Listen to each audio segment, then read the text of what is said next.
Hey there, I'm Mark from Spectrum Pulse, and today we have from Spunkshine This Supreme Experience. About time I swing around and talk about this one, where after the enigmatic ambient house and IDM electronic producer delivered his best work in years with a truly stellar album, A Memory of Something Vast and Elemental in 2022, I just had to hear the next step of this experimentation. And with this, well, it's interesting. I've said before that Spunkshine's music often feels like it's from a parallel reality, a warped present excavated from the future. And one of the reasons I just loved his last album was how playful and wild it could feel. Now, this feels a lot more confrontational, starting off with a stellar, swaggering bass line and snarled guitars that open up Handwaving an actual Sentinel event, and later echoed in all the choppy, contorted grooves of Endorsing The Retro Encabulator. It still has that fractured, distinctive texture with the oily synth bounce and some of the broken vocal samples, but there's more attitude this time around, especially with the heavier synth horns and a lot of deeper instrumental tones, where amidst all the warping, moody shards and grainy, haunted ambience,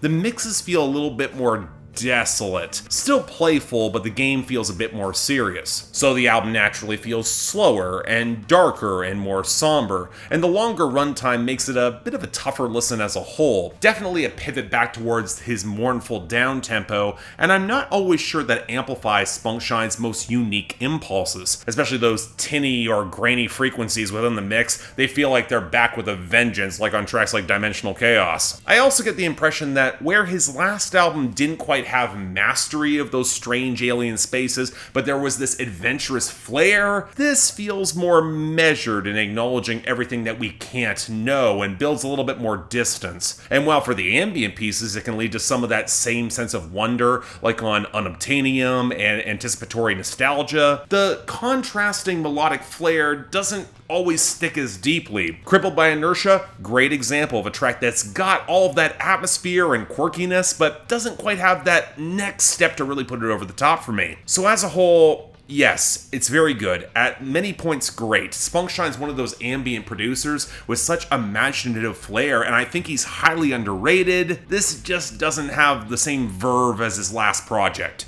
Still absolutely worth hearing. Make time. Check it out. So yeah, thanks a lot for watching. If you want to see more, please be sure to like and subscribe. Drop some comments, especially if you're in the ambient scene and you've heard this project. I imagine very few of you had, but if you have, I'm curious. Beyond that, if you want to share this around, that'd be good. If you want to get projects on my schedule, link to my Patreon's right over there.